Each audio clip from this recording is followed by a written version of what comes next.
Assalamualaikum warahmatullahi wabarakatuh. Selamat pagi teman-teman. Hari ini hari Rabu tanggal 5 Februari tahun 2025. Saya mau mengulas sedikit mengenai tanaman anggur di dalam greenhouse saya ini ya teman-teman, yaitu greenhouse Republik Anggur.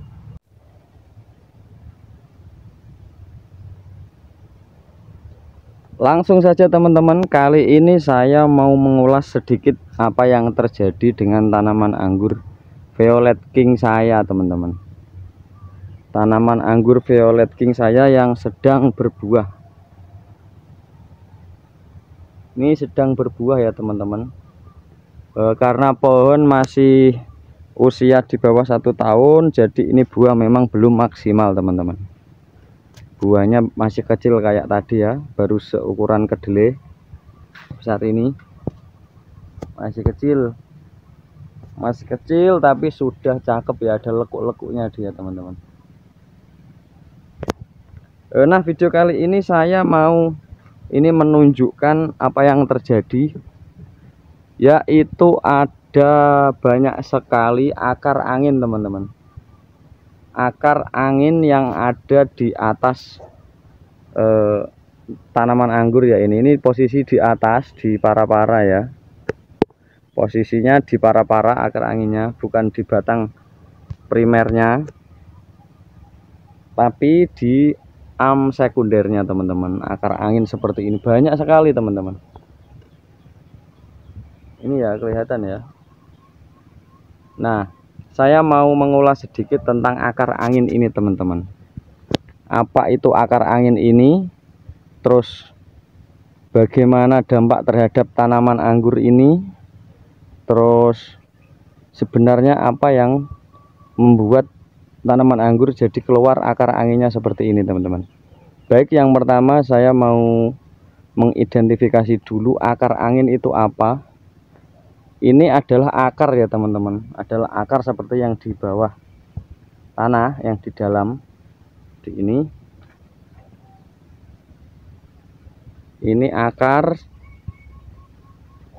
ya kan, karakternya juga akar, ada ini, ada apa, ada cairannya juga seperti akar lah ini.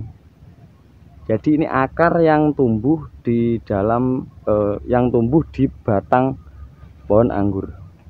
Akar ini tumbuh karena apa teman-teman? Karena kelembapan yang sangat tinggi. Jadi kemarin itu kan hampir 2 minggu intensitas hujan itu sangat tinggi ya di lokasi saya ini, di Republik Anggur ini. Saya di Kota Rembang, Jawa Tengah teman-teman. Pada akhir bulan Januari sampai dengan awal Februari itu sekitar 2 minggu itu intensitas hujan sangat tinggi teman-teman. Karena intensitas hujan sangat tinggi, matahari jarang sekali muncul ya teman-teman. Hampir pagi sampai sore itu nggak ada matahari, nggak ada sinar matahari. Jadi kelembapan sangat tinggi, terus gelap. Nah, gelap ini memicu hormon sitokinin atau hormon perangsang akar itu berhamburan. Istilahnya berhamburan, hormon-hormon itu akhirnya naik teman-teman. Jadi akar yang seharusnya tumbuh di bawah itu dia tumbuhnya di atas, karena hormonnya itu naik, kelembapan di atas itu sangat tinggi, dia naik.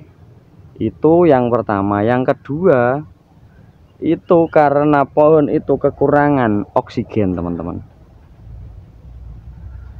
Kekurangan oksigen bisa dibayangkan kalau manusia kurang oksigen itu kan susah bernafas ya, sesak napas ya, ambekan nafasnya itu tersengal-sengal seperti itu. Jadi dia dengan hormon sitokinin yang dikirim ke atas dari batang itu ya, hormonnya itu diluncurkan ke atas, terutama yang di tempat-tempat gelap ya, karena ini kan daunnya lebar-lebar ya jenis violet king ini. Jadi ini gelap posisinya daunnya, ini kan tadi saya potesi ya daunnya. Setiap yang gelap seperti ini teman-teman, itu akan muncul akar. Jadi akar ini kalau di tempat terang ini nggak ada akarnya teman-teman. Karena apa? Hormon sitokinin itu bekerja saat dia di lembab, maksudnya itu anaerob ya, gelap, maaf gelap. Jadi gelap dia. Kalau kena sinar matahari dia nggak ini ya, nggak bekerja. Jadi di tempat gelap dia akan tumbuh. Nah, setiap pohon yang kekurangan oksigen itu tadi, kalau pohonnya itu sehat normal, dia akan mendorong hormon sitokinin itu ke atas untuk mencari tambahan udara. Jadi akar-akar ini berfungsi untuk menyerap tambahan oksigen teman-teman. Jadi oksigen udara di dalam sekitar sini ya, itu akan dia serap. Tanaman ini kan membutuhkan oksigen ya teman-teman, diserap. CO2 atau karbon dioksida itu diserap, lalu digunakan untuk fotosintesis, untuk memasak, dan dikeluarkan lewat daun ini menjadi oksigen atau O2. Jadi karbon dioksida yang diserap melalui akar-akar angin ini dimasak, membantu proses fotosintesis atau pembakaran atau pemasakan nutrisi ya, lalu dikeluarkan lagi menjadi oksigen. Jadi akar angin ini berfungsi untuk tambahan atau penyerapan udara bagi tanaman anggur teman-teman. Terus yang berikutnya ya teman-teman, apakah ini berbahaya atau enggak pada tanaman kita? Jawabannya adalah tidak. Ini adalah proses alami teman-teman. Ini adalah proses alami, jadi tidak berbahaya. Di yang saya tahu ya teman-teman, itu belum pernah ada kejadian tanaman anggur yang banyak akar anginnya itu kemudian tanaman anggurnya mati atau kering ataupun nggak bisa berbuah, itu nggak ada teman-teman. Jadi ini nggak berbahaya ya. Kalau ini nanti sudah daunnya sudah tua, udah kering, dia sudah terkena banyak sinar matahari, ini otomatis kering sendiri teman-teman. Ini kering sendiri, jadi tidak berbahaya. Itu mengenai akar angin ini teman-teman. Terus sisi lain daripada akar angin, apakah akar angin ini bisa menjadi akar utama teman-teman? Itu jawabannya bisa sekali. Jadi misalkan untuk perbanyakan tanaman ya, yaitu dengan cangkok, akar angin ini kalau dikasih media tanam ini jadi akar utama teman-teman. Jadi bisa untuk dicangkok istilahnya.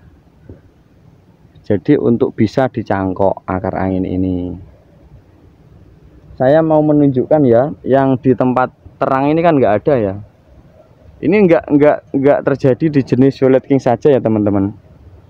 Dan akar angin ini seringnya itu di tanaman anggur yang sudah dewasa. Tanaman anggur kecil itu nggak ada ya. Nggak ada tanaman yang kecil.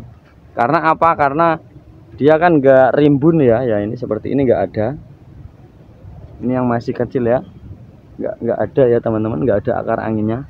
Nah terus yang ini, nah ini contoh ya, ini ada.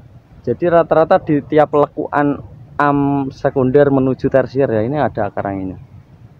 Karena ini kan sinar matahari kan nggak sampai nembus ke sini ya, kalau kemarin itu, kalau gelap kemarin cuaca mendung terus itu teman-teman. Nah ini sekilas mengenai akar angin ya teman-teman. Jadi sudah sedikit saya simpulkan mengenai akar angin itu ya teman-teman. Intinya itu tidak berbahaya dan itu hal yang wajar atau normal terjadi pada tanaman anggur di saat musim penghujan seperti yang terjadi di Indonesia saat ini teman-teman. Karena dia kan tanaman subtropis yang kita adaptasikan di tanaman tropis teman-teman. Jadi akan ada hal-hal baru atau hal-hal yang mungkin baru kita jumpai di dalam perjalanan merawat tanaman anggur ini teman-teman. Oke, apabila informasi yang saya berikan tadi bermanfaat, bisa untuk dibantu di share ke kawan-kawan, mungkin bisa bermanfaat juga untuk di dalam melakukan budidaya tanaman anggur ya. Jangan lupa subscribe channel saya karena akan saya bagikan pengalaman-pengalaman saya dalam merawat tanaman anggur di dalam greenhouse Republik Anggur ini teman-teman. Bagi yang baru menemukan channel saya, simak video saya selengkapnya teman-teman, karena di dalam channel ini saya mendokumentasikan pengalaman-pengalaman saya mengenai tanaman anggur, baik itu cara merawat tanaman anggur, hama, penyakit, terus jenis-jenis anggur apa saja yang rekomendasi untuk ditanam, dan banyak banget video yang akan saya upload nantinya. Jadi jangan lupa subscribe channel saya. Apabila informasi yang saya berikan nanti bermanfaat, juga jangan lupa di share dan jangan lupa di like ya teman-teman. Kalau yang mau ada yang mau ditanyakan ya langsung saja komen di bawah ini ya teman-teman. Oke, demikian. Wassalamualaikum warahmatullahi wabarakatuh. Cuacanya panas sekali teman-teman. Ini terik cuacanya ya.